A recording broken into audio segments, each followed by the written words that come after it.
Hola.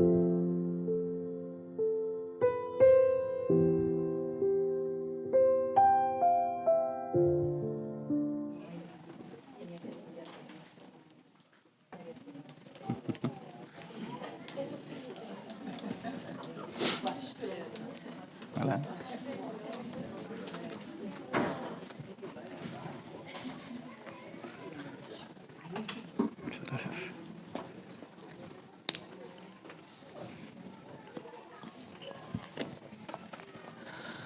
Muy buenos días a todos.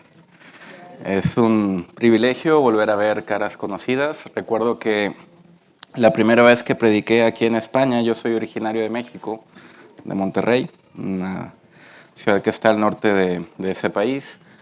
Prediqué aquí en 2008, fue en noviembre, si no recuerdo mal.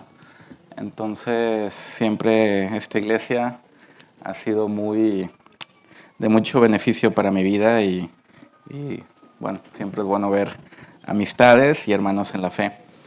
El día de hoy vamos a meditar en el Salmo 3, un salmo que he llamado Salmo de Confianza y Salvación. Y es importante meditar en esto, sobre todo justo cuando hemos experimentado o hemos visto lo que pasó hace poco, que fue la celebración de la Semana Santa. Vamos a ver algo interesante con respecto a este salmo por lo siguiente. Algo curioso que ustedes pueden ver en ese libro de los Salmos es que primero no es un libro, es una compilación. Es un conjunto de 5 libros unidos que hacen un solo volumen. Y muchas personas han mencionado que así como Moisés nos entrega 5 libros de la ley, David, curiosamente, aparece una y otra vez en cada uno de estos 5 libros. Pero lo curioso de este libro es de que no está en un orden. Es interesante que, por ejemplo, Moisés escribe el Salmo 90, David escribe el Salmo 3, es el primer salmo que tiene autoría como el rey David, escribiendo él. Pero curiosamente se nos menciona el momento histórico en el cual se escribe el salmo, que es cuando está huyendo de su hijo Absalón. Vemos que los salmos no siguen una cronología, porque si vamos al 18, vemos que David está huyendo de Saúl. Y es un rey, es un hombre que toda su vida ha estado huyendo de sus enemigos. Es un hombre que tristemente durante su tiempo aquí en la tierra no experimentó una paz. Siempre estuvo involucrado en guerras. Nunca pierde ninguna batalla, es el capitán del ejército de Dios victorioso. Nunca pierde ninguna sola batalla. Pero es interesante el por qué David aparece en este salmo como el autor y por qué se menciona este contexto histórico ahí. ¿Qué relación tiene este salmo con lo que acabamos de ver en la Semana Santa? ¿Por qué David aparece aquí huyendo de delante de Absalón, su hijo? Y vamos a ver una cuestión importante, que es que Cristo está en este salmo. El apóstol Pablo, en su epístola a los Romanos, resume en un solo verso todo el Antiguo Testamento. Y en Romanos 15:4 dice que las cosas que se escribieron antes para nuestra enseñanza se escribieron, a fin de que por la paciencia y la consolación de las Escrituras tengamos esperanza. Y Cristo se va a manifestar. Y es interesante que Absalón, que significa padre de paz, es todo menos paz. Pero nosotros tenemos a Jesús, que es el Hijo de Dios, la salvación que se ha manifestado.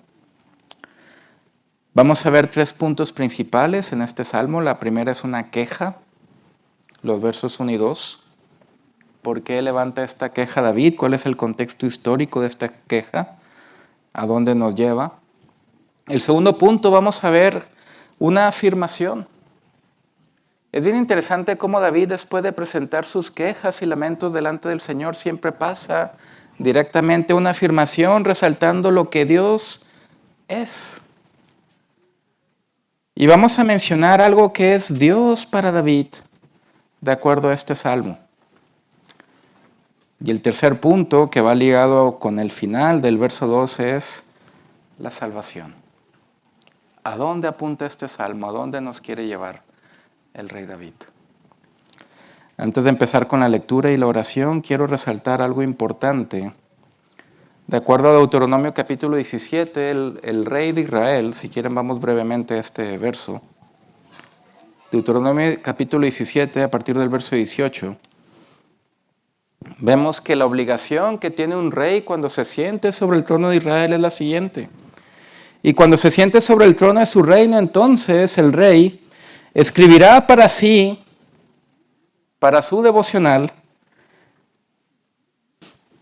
en un libro una copia de esta ley del original que está al cuidado de los sacerdotes levitas, y lo tendrá consigo y leerá en él todos los días de su vida, para que aprenda a temer a Jehová su Dios, para guardar todas las palabras de esta ley y estos estatutos para ponerlos por obra, para que no se eleve su corazón sobre sus hermanos, ni se aparte del mandamiento a diestra ni a siniestra, a fin de que prolongue sus días en su reino él y sus hijos en medio de Israel. Importante ver por qué David conoce Génesis, por qué conoce el evento del Éxodo, porque hizo una copia de esta ley y meditó en ella todos los días de su vida. Vamos a orar y después pasamos a la meditación de la palabra del Señor. Padre, gracias por la oportunidad que tenemos de estar aquí escuchando tu palabra. Te pido, Señor, que en esta mañana tú nos des ojos para ver, oídos para oír y un corazón para entender. Te pido, Padre, que sean gratos los dichos de mi boca y la meditación de mi corazón delante de ti. Señor, enséñanos, guíanos por tu Espíritu Santo para poder comprender las maravillas de tu ley. Bendícenos, Padre. Sé con nosotros. Te lo pedimos todo en el nombre de tu Hijo Jesús. Amén. Salmo 3. Esta es la palabra del Señor. Salmo de David cuando huía de delante de Absalón, su hijo. Oh Jehová, cuántos se han multiplicado mis adversarios. Muchos son los que se levantan contra mí, muchos son los que dicen de mí, no hay para él salvación en Dios. Mas tú, Jehová, eres escudo alrededor de mí, mi gloria y el que levanta mi cabeza. Con mi voz clamé a Jehová, y él me respondió desde su monte santo. Yo me acosté y dormí y desperté porque Jehová me sustentaba. No temeré a 10 millares de gente que pusieren sitio contra mí. Levántate, Jehová, sálvame, Dios mío, porque tú heriste a todos mis enemigos en la mejilla, los dientes de los perversos quebrantaste. Las salvaciones de Jehová sobre tu pueblo sea tu bendición. Amén. Es interesante ver cómo este salmo es una canción. Es una oración que hace David y después pasa a ser canción. Y algo importante antes de mencionar los versos 1 y 2, que es la queja, vemos cómo el salmo está dividido y en sus Biblias pueden ver justo después del verso 2, del verso 4 y al final, una palabra hebrea que es Selah. Es una palabra que a día de hoy no se sabe exactamente cuál es la definición o para qué se utilizaba. Muchos han propuesto que es quizá un interludio, algo que hace una división en lo que viene siendo la canción. Algunos autores han mencionado que Selah significa algo relacionado a la bendición que hacían los levitas, una intermisión que decían, el nombre del Señor sea bendito para siempre. Pero vemos cómo David emplea en esta canción, en esta oración, esta palabra y nos ayuda a ver la división del mismo salmo. Algo interesante es que esta palabra nos ayuda a ver la división que tiene el salmo en sí mismo. Y vemos que esta es la primera canción registrada con la autoría de David. Y vemos que el contexto histórico es un contexto realmente lamentable. Uno de sus hijos se ha alzado en armas contra él y lo quiere matar. Y David tiene que huir por su vida. David es un hombre que desde que es nombrado como rey tiene que salir huyendo. ha estado huyendo de Saúl, ha estado huyendo de los filisteos y ahora tiene que huir delante de uno de sus hijos. Y la pregunta es, ¿qué es lo que quiere mencionar David aquí? Vemos que el contexto histórico va ligado. Hay un texto que es en 2 Samuel 15:30 donde David está huyendo y vemos cómo se describe algo interesante de su vida. Si vamos a 2 Samuel 15, verso 30, vemos que David sube la cuesta de los olivos, del monte de los olivos, la sube llorando, llevando la cabeza cubierta y los pies descalzos. También todo el pueblo que tenía consigo cubrió cada uno su cabeza, iban llorando mientras subían. Es una actitud completamente humilde, de humillación. ¿Por qué? Porque si David no huye, lo van a matar. Vemos que aquí David menciona que se han multiplicado los adversarios, se han levantado contra él, un lenguaje de guerra, se han levantado contra él en armas, y son los que dicen de él, no hay para él salvación en Dios. Y vemos cómo aquí David, que es un tipo de Cristo, está mencionando las cosas que iban a acontecer con el Señor Jesús 1000 años después de él. Vemos cómo los autores del Nuevo Testamento mencionan los salmos mesiánicos relacionados a algo que realmente se cumple y se materializa en la vida y ministerio de Jesús. Pero vemos aquí que realmente lo mismo que le dijeron a Jesús 1000 años después, en la cruz, cuando se empiezan a mofar de él, diciéndole, a muchos libró, que se salve él mismo. Es exactamente las mismas palabras que está escuchando el rey David de parte de sus enemigos. No hay para él salvación en Dios, nadie lo puede rescatar. Y es bien interesante cómo David siempre es honesto en sus oraciones. Y algo que busca el Señor de parte de nosotros es que nosotros seamos honestos en nuestras oraciones. Tenemos esa libertad, Él es nuestro Padre. Nos va a escuchar. No nos apartemos de Él. Y un ejemplo típico de ser honestos en nuestras oraciones la podemos ver en la vida de Job. Nosotros conocemos la vida de Job, un hombre que tenía absolutamente todo y de la noche a la mañana lo pierde. Queda sin dinero, queda sin familia, queda dañado de la piel. Y llega un momento en Job capítulo 10 donde Job va ahora a hacer preguntas directamente a Dios. Y Job dice lo siguiente, está mi alma hastiada de mi vida. Daré libre curso a mi queja, hablaré con amargura de mi alma, diré a Dios, no me condenes. Hazme entender por qué contiendes conmigo. ¿Te parece bien que oprimas, que deseches la obra de tus manos y que favorezcas los designios de los impíos? Y el punto principal aquí es los versos 4 y 5. Job preguntándole a Dios, ¿tienes tú acaso ojos de carne? ¿Ves tú cómo ve el hombre? ¿Son tus días como los días del hombre o tus años como los tiempos humanos? Para quien quieras mi iniquidad y busques mi pecado, ¿tienes tú ojos de carne? ¿Ves cómo ve el hombre? Y la ironía de la historia es que Dios le va a responder con un rotundo sí en la persona de Cristo. Vemos ahora a David, siglos después de Job, mencionando una oración, una aseveración de forma humilde, diciendo, muchos son los que dicen de mí, no hay para él salvación en Dios. Y esto nos enseña una gran realidad bíblica, presentar nuestras quejas y lamentos delante del Señor. Pasar un tiempo derramando nuestro corazón delante de Él.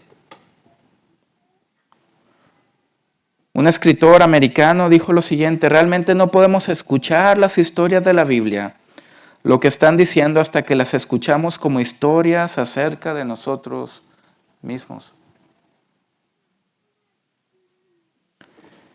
Y nosotros a veces estamos decaídos. A veces hemos pensado, hecho u omitido cosas que están completamente mal. Y a veces nos ponemos a dudar acerca de nuestra misma salvación. ¿Realmente Dios me ama? ¿Realmente estoy bien? ¿Soy cristiano? Y son preguntas que realmente nos debemos de hacer y nos hemos hecho. ¿Dónde está Dios en medio de toda esta situación? Y no es hasta que realmente nos implicamos en esta situación, vemos quién Dios es, que la Biblia empieza a cobrar sentido. ¿Por qué? Porque la Biblia también trata acerca de ti. Dios te quiere atraer hacia Él. Y una y otra vez vemos cómo David se dirige a Dios, utilizando lenguaje como vemos en el Salmo 102. Jehová, escucha mi oración. Llegue a ti mi clamor, no escondas de mí tu rostro en el día de mi angustia. Inclina a mí tu oído, apresúrate a responderme el día que te invocaré. Y vemos que David tiene esta expectativa: Señor, respóndeme ya. No mañana, no después de 5 años, ya. Y la diferencia entre David y nosotros es que David siempre va de la mano del Señor. Y nunca suelta esa mano. Es curioso que vemos que Dios no responde a David justo después del verso 2. Y en la mayoría de los salmos tampoco responde, pero vemos que David se responde a sí mismo sabiendo quién es Dios. Y David, que está utilizando el nombre sagrado de Dios, Jehová, ese nombre sagrado que nosotros no debemos de tomar en vano, ese nombre sagrado que implica un Dios que nunca tuvo comienzo, que es, era y será. Un Dios que se define a sí mismo en Éxodo 34, Jehová, Jehová, fuerte, misericordioso y piadoso, tardo para la ira y grande en misericordia y verdad. Ahora David resalta un aspecto importantísimo. Dice, mas tú, Jehová, eres escudo alrededor de mí. Y algo importante que resalta David es lo que es Dios con respecto a su vida. Dios es escudo alrededor de él. Y esta palabra escudo aparece por primera vez en toda la Biblia, justo después de una gran batalla militar que libra Abraham, cuando rescata a su sobrino Lot. Y justo después de esa gran victoria, justo después de que Abraham da el diezmo de todo a Melquisedec, vemos en Génesis 15, cuando Dios va a hacer un pacto con Abraham, lo siguiente, Génesis 15:1. Después de estas cosas vino la palabra de Jehová a Abraham en visión, diciendo, no temas, Abraham, yo soy tu escudo y tu galardón será sobremanera grande. El que le dio la victoria fue Dios. El que ha sido su escudo es Dios. Y el que será su recompensa es Dios. Y vemos cómo David aquí emplea exactamente el mismo lenguaje. Tú, Jehová, eres escudo alrededor de mí, mi gloria y el que levanta mi cabeza. Vemos que el apóstol Pablo, cuando menciona acerca de la armadura del cristiano, me acuerdo en la escuela dominical cuando era pequeño que veíamos el uniforme del soldado romano, ¿sí? La coraza, las sandalias, la espada. Pero lo que realmente está mencionando Ahí el apóstol Pablo es: vístete de Cristo. Vístete del nuevo hombre. El Señor te va a cubrir. El Señor va a ser escudo sobre ti. El Señor va a ser tu gloria, va a ser el que va a levantar tu cabeza. Y nada te va a faltar. David sigue diciendo: con mi voz clamé a Jehová y él me respondió desde su monte santo. Después de esta aseveración, si se fijan, aparece la palabra Selah. Una pausa, una coma, un contraste. Y es bien interesante cómo vemos esta cuestión: con mi voz clamé y él me respondió. ¿Qué se refiere al Monte Santo? Y aquí este Monte Santo también lo conoce David, porque si vamos a Éxodo capítulo 15, justo después del cruce del Mar Rojo, Moisés compone una canción. Y Moisés, al igual que David, no solamente es un líder militar, sino es un hombre también que compone canciones y oraciones. Y en esta canción, Moisés, que ha visto cómo Dios ha hecho las 10 plagas, cómo ninguna les tocó ni les produjo mal al pueblo de Israel, cómo Dios abrió el Mar Rojo, Moisés afirma lo siguiente, y así termina el cántico en Éxodo 15, verso 17.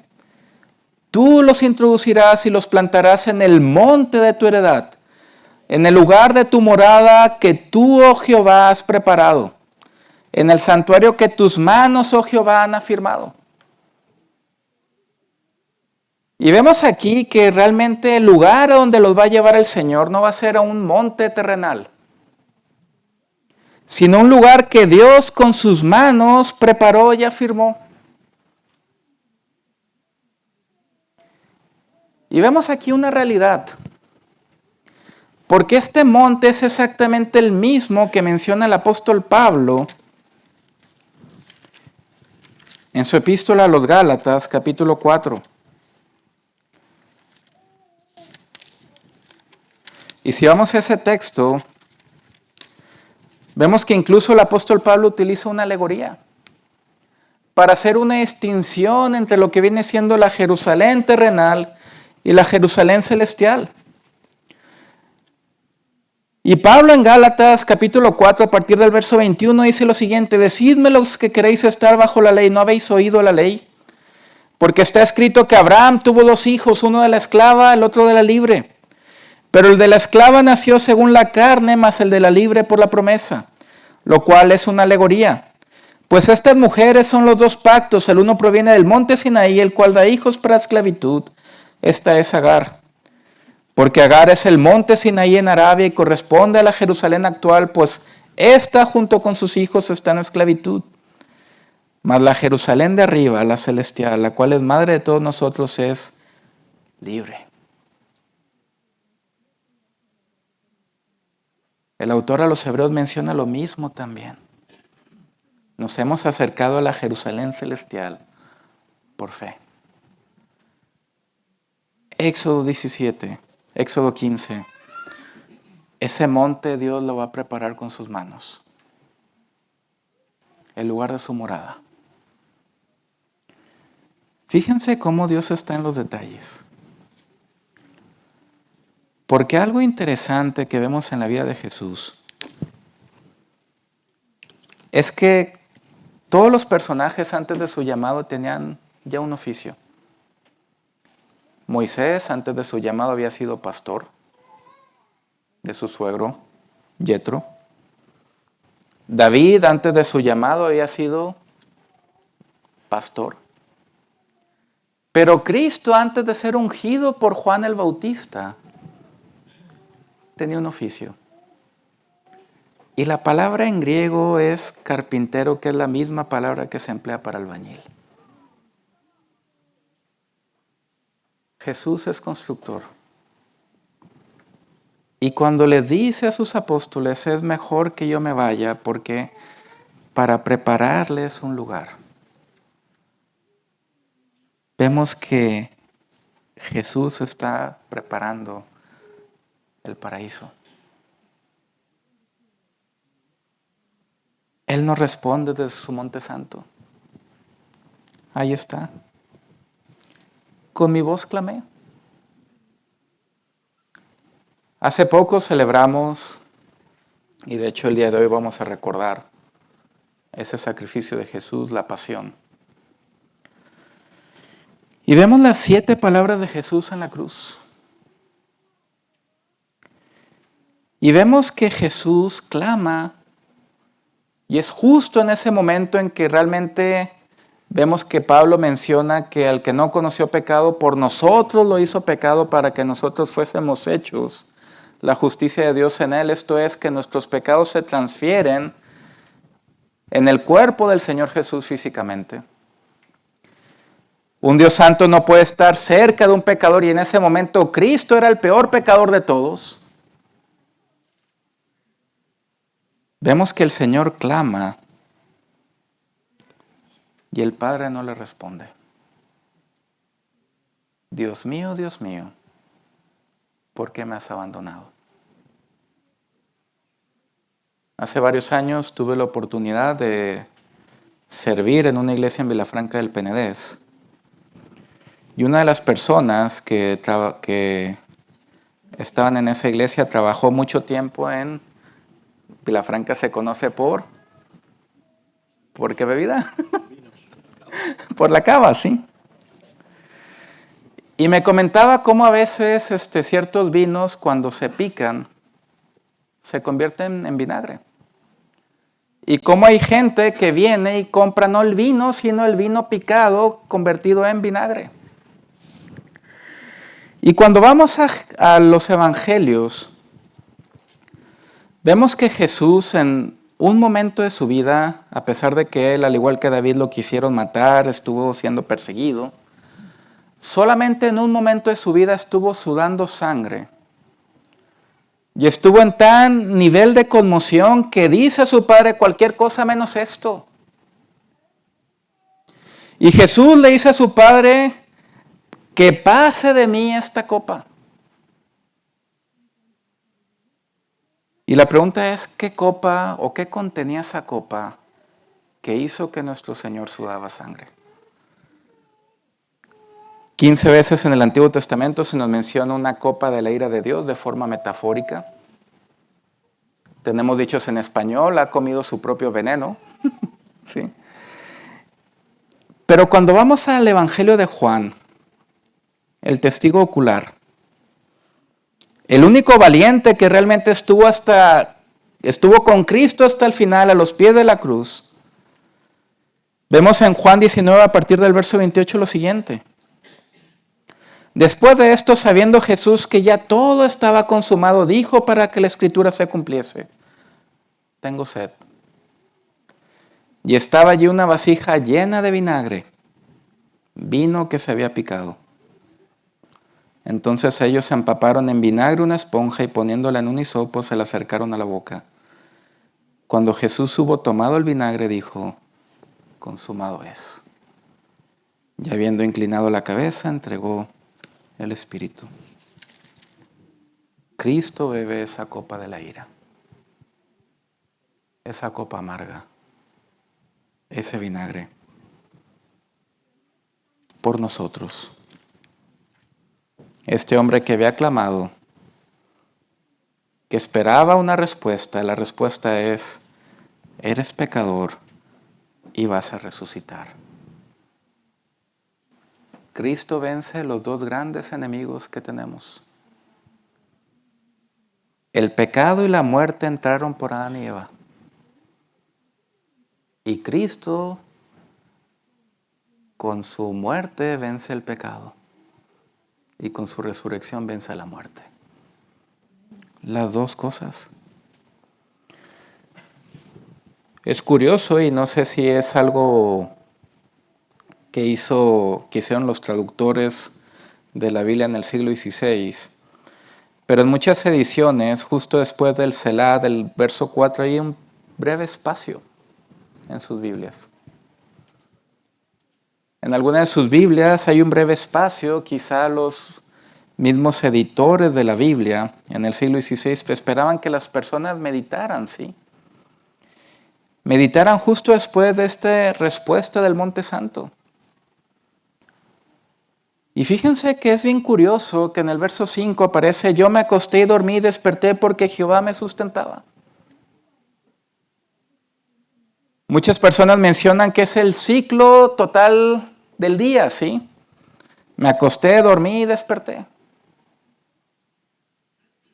Pero vemos que esto va ligado también a lo que leemos en el Nuevo Testamento con las personas que duermen. Las personas que duermen en el Señor. Y vemos que Cristo despierta. Resucita el tercer día. Hay un libro que está en español que se llama Sorprendido por la Esperanza. Y en Sorprendido por la Esperanza, el escritor menciona cómo durante sus años jóvenes, bueno, cuando era joven, ya está muy mayor, le toca servir en una iglesia donde la media de edad superaba los 80 años. Y él le tocó realmente estar con un predicador que pues tuvo que preparar varios funerales, porque también hubo una plaga. Y algo que le llamó la atención es una realidad que a veces pasa, ¿sí? Cuando alguien fallece en el Señor, decimos una gran realidad bíblica: esa persona ya está con Cristo. Pero hay algo todavía que falta. Que esa persona que está con Cristo en algún momento estará de vuelta sobre sus pies, en un cuerpo glorificado. Y esta es una gran realidad. Y esto forma parte del sustento del Señor. Porque nosotros dormiremos en algún momento y despertaremos también en algún momento. Y tenemos que escuchar las palabras del Señor: no temas.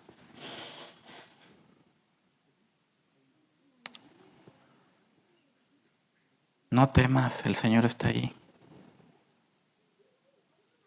Aquí vemos cómo el verso 6 va ligado al gran cambio que sufre la vida de Jesús en su ministerio terrenal, justo una semana después de la gran entrada triunfal en Jerusalén. En una semana vemos a Jesús que lo están vitoreando: Hosana al Rey, Hosana al Hijo de David. Y en menos de una semana ya lo estaban matando. Pusieron sitio contra él. Pero vemos que aquí el salmista David menciona lo siguiente en el verso 7: levántate, Jehová, sálvame, Dios mío. Y esto va ligado a lo que aparecía en el verso 2. En el verso 2 se menciona que muchos dicen para él salvación en Dios. Pero aquí en el 7 vemos cómo el salmista dice: levántate, Señor, sálvame, Dios mío. Y esta palabra levantar en hebreo es la misma que resucitar. Levántate, Cristo. Sálvanos, Señor. Hay una oración que pertenece a la iglesia anglicana, creo que se dice cada segundo domingo de mes, donde se nos menciona cómo debemos de orar por la iglesia perseguida, nuestros hermanos en la fe. Y la oración dice así: que Jesús se levante y proteja a su iglesia y por siempre la defienda. Cuando el apóstol Pablo perseguía a la iglesia, no perseguía a la iglesia, perseguía a Jesús. Y vemos aquí que realmente el Señor se va a levantar, nos va a salvar. Él hirió a todos sus enemigos en la mejilla. Jesús, que en los evangelios vemos que lo golpean en las mejillas, es el que realmente se levanta y se alza.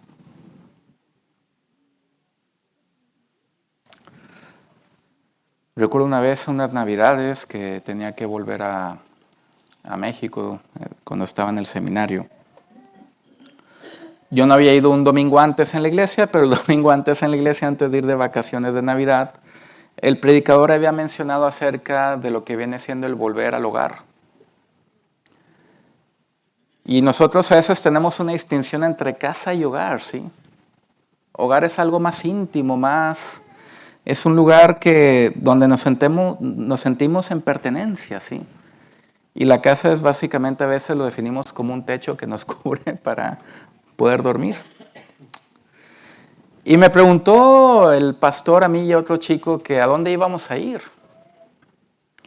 Y recuerdo que mi compañero dijo, voy a ir a mi hogar. Y él había predicado cómo el hogar es donde está Cristo, ¿sí? Y preguntó, ¿vas a ir al hogar? ¿Vas a ir al hogar ya? Y esto es la añoranza que tenemos. La añoranza del retorno al hogar es una cuestión principal que no debemos de dejar de lado. El hogar es donde está Cristo y es donde debemos estar. Este Cristo que trae salvación. 3 veces en este salmo aparece la palabra salvación. La vemos en el verso 2, la vemos en el verso 7, como un imperativo, sálvame Dios mío. Y la vemos en el verso 8 como una definición. La salvación es de Jehová, sobre tu pueblo sea tu bendición. Y esta palabra, salvación, esta idea, este resumen, curiosamente aparece en el verso 8 de este salmo, el primero, escrito a David. Vuelve a hacer eco en el resto del Antiguo y Nuevo Testamento. Y vemos que en el resto del Antiguo y Nuevo Testamento no solamente se aplica al pueblo de Israel, que se puede interpretar aquí como en el verso 8, sobre tu pueblo sea tu bendición, sino se aplica a todas las naciones. En el profeta Jonás vemos la ironía de las cosas. Jonás es un hombre llamado por el Señor para que vaya a predicar a Nínive, a la capital del imperio asirio, un enemigo acérrimo de Israel. Jonás no quiere ir, pero curiosamente el lugar donde va Jonás, lugar donde la gente se salva. Y vemos que los marineros fenicios en el capítulo 1 se arrepienten. Vemos que después los ninivitas se arrepienten, pero en el capítulo 2, cuando Jonás está dentro de un pez, vemos que al final de esa oración, Jonás dice lo siguiente: mas yo con voz de alabanza te ofreceré sacrificios, pagaré lo que prometí, la salvación es de Jehová. La salvación pertenece al Señor. Y esto es algo que no debemos de olvidar. La salvación le sigue perteneciendo a Él.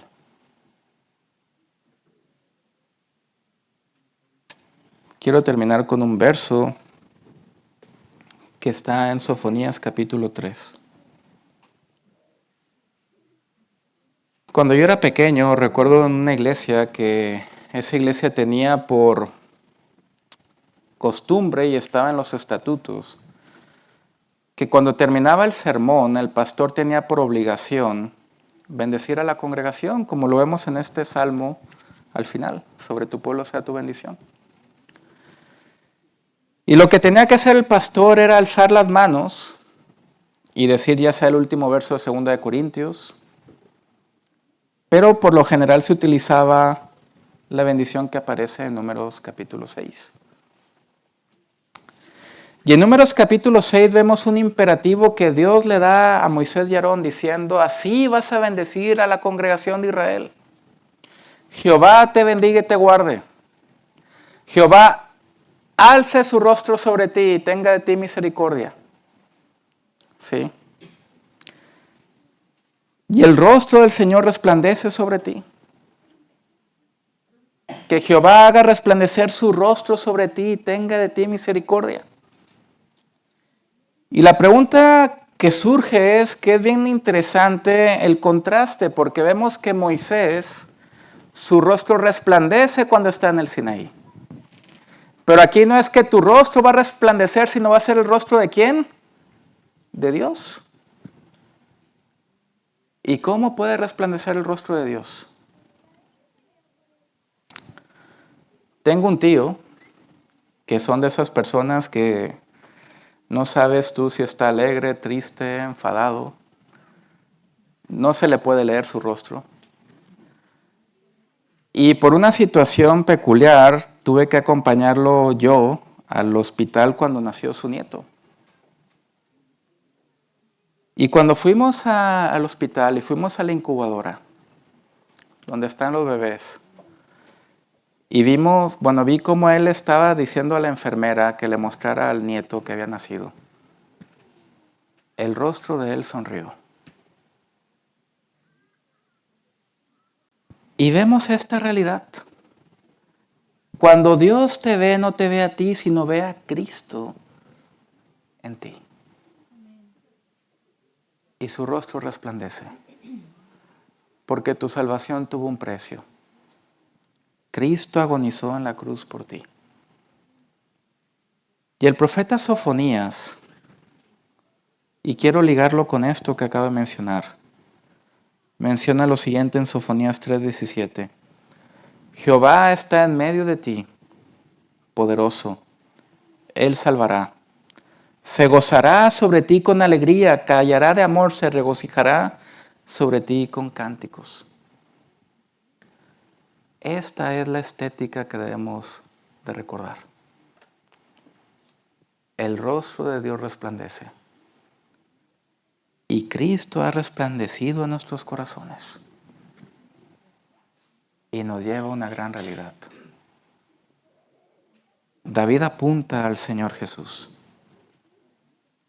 La vida de David y la de Jesús convergen. David significa amado. Y el Señor, cuando es bautizado, escucha una voz del cielo que dice, este es mi hijo David. Es el hijo de David. Y por medio de David podemos ver oraciones de Jesús, quien está a la diestra de Dios intercediendo por ti y por mí. No olvidemos eso. Recordémoslo. El Señor tiene cuidado de nosotros. Amén. Oremos. Padre, gracias por tu palabra. Te pido que tú nos sigas bendiciendo. Y Señor, también pedimos por esta iglesia en Vilazar, que siga siendo luz y sal y que siga siendo una iglesia que siga llevando más hijos a tu gloria. Señor, sé con nosotros, aumentanos la fe. Ayúdanos a ver que la vida espiritual es algo real y que tú, Padre, estás allá en los cielos y que no nos has dejado solos, sino que tenemos el Espíritu Santo, por medio del cual tenemos comunión con tu Hijo y contigo. Señor, bendícenos. Te lo pedimos todo en el nombre de tu Hijo Jesús. Amén.